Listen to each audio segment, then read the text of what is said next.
জাতিসংঘের ৩টা প্রতিষ্ঠানে এখনও পতিত স্বৈরাচার শেখ পরিবারের ৩ জন আত্মীয় কাজ করছে। আমি জাতিসংঘের মহাসচিবকে বলেছি, জাতিসংঘ যেহেতু মানবাধিকারের বিচার চায়, ইনসাফ চায়, ইনসাফটা শুরু করতে হবে জাতিসংঘের নিজের অফিস থেকে। এবং এই ৩ জনের ব্যাপারে বলেছি যে বিশ্ব স্বাস্থ্য সংস্থায় শেখ হাসিনার মেয়ে কাজ করছে, ইউএনডিপিতে মানে সুশাসনের উপদেষ্টা হিসাবে ববি কাজ করছে, রেহানার ছেলে, এবং রেহানার ছেলে ববির বউ কাজ করছে আইওমেতে, মাইগ্রেশন অর্গানাইজেশন যেটা আছে সেটা ব্যাংকক বেসড, সেখানে কাজ করছে।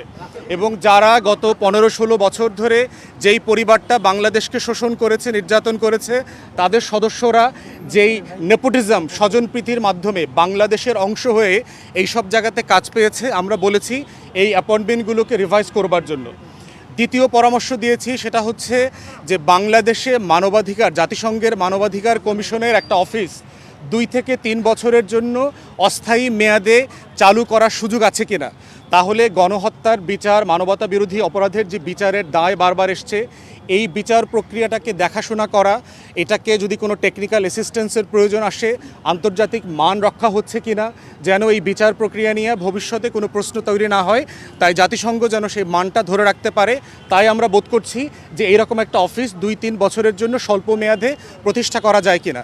তৃতীয়ত বলেছি যে রোহিঙ্গাদের ব্যাপারে নিরাপদে প্রত্যাবর্তন করবার জন্য জাতিসংঘ যে প্রয়াস চালিয়ে যাচ্ছে, অন্তর্বর্তীকালীন সরকারের সাথে একমত হয়ে এটা যেন আরও বেগবান করা হয়। এইটা হচ্ছে মোটা দাগে আমাদের ব্রিফিং ছিল।